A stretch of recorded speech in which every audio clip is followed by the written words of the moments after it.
Welcome back to The Architect. My name is Edward Mugo. We are continuing with the saga of Kariobangi House and what are the lessons to be learned therein. I hope you subscribed. My name is Edward Mugo and it's good to have you back on The Architect.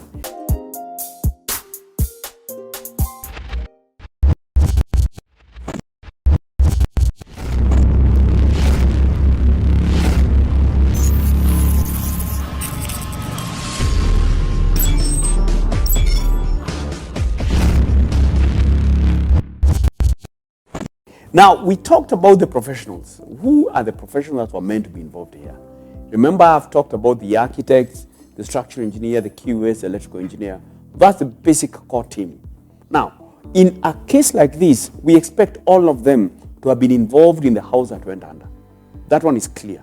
So it's important that we find out was there a challenge in either the design, was there a challenge in the execution? Because by the time a building goes down, two things or three things need to happen in tandem. One, there's either poor design and good construction, in which case the building will still go down. There could be good design, poor construction, the building will still go down.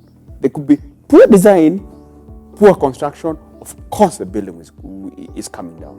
So we need to confirm whether this building had passed muster on design, had passed muster on supervision, to confirm that the quality of workmanship was up to par. Those one of the things the investigators need to make sure they do. So that's one. Number two, on the side of the neighbor, the excavation.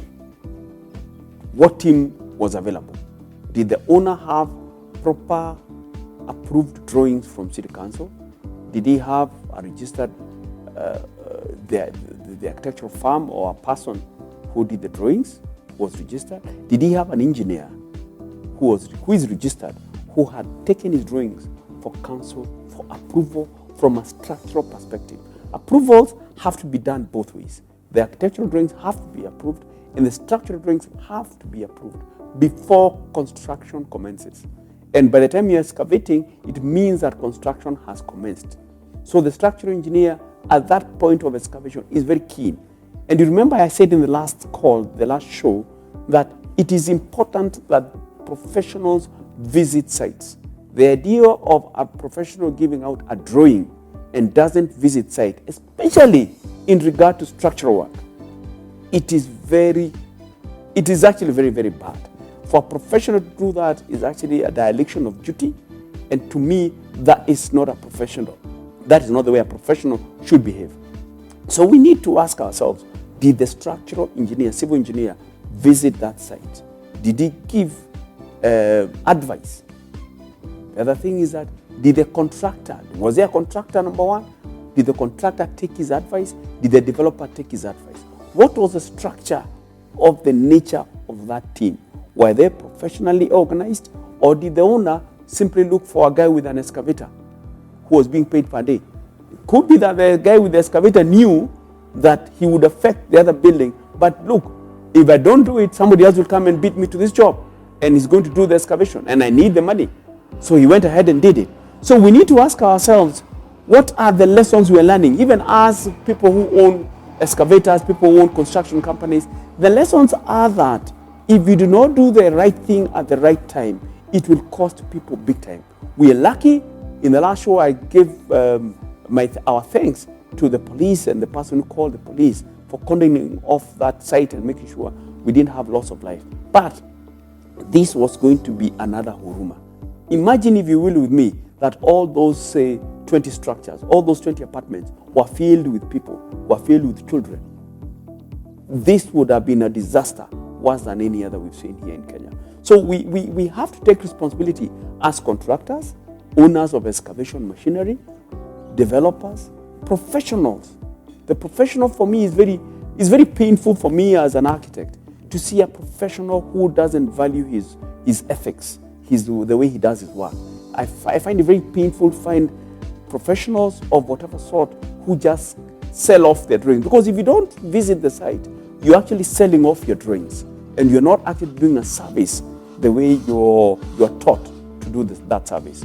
So it's important, any professional listening out, or if you are a developer or you want to develop and your architect tells you he can give you a plan without ever coming to site, be very wary.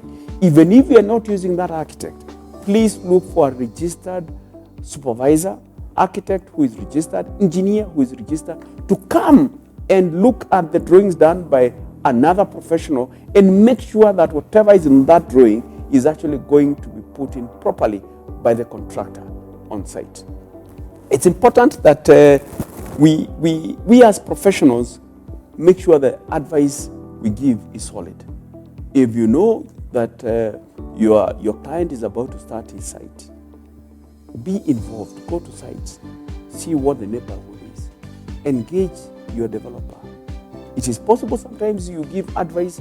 I've seen scenarios sometimes where the architect tells the developer, hang on, we need to prop up this building, we need to do one or two things, then we can start the excavation. And you find the owner has gone ahead and done the excavation without you. And you come and find whatever you instructed has not been done, has been done wrongly. So it's important that you put everything in writing. As if you're running a professional team as an architect, make sure instructions to site have proper laid down procedure. The instruction book is on site, followed up by a letter. If it is something critical, it needs to be in black and white. Because that trail of black and white is what the investigation will lead to. And you don't want the liability to come and fall on you. You don't want the owner to come and say, hang on, my engineer approved the excavation and we went ahead with the excavation. Because there's nothing in writing. So it is your word of mouth against his word of mouth. It's important for your practice that you make sure that everything is in writing. We thank you for watching this show. You're watching The Architect by Edward Mugo. Subscribe, get in touch with us. We'll be happy to answer any query you may have. And next time we're going to look at the last party in this saga, the county council. What is the role of the NCC or any county council in this matter? Where are their deficiencies, or what should they have done? What should they do correctly going forward? Keep watching The Architect. My name is Edward Mugo, and God bless you.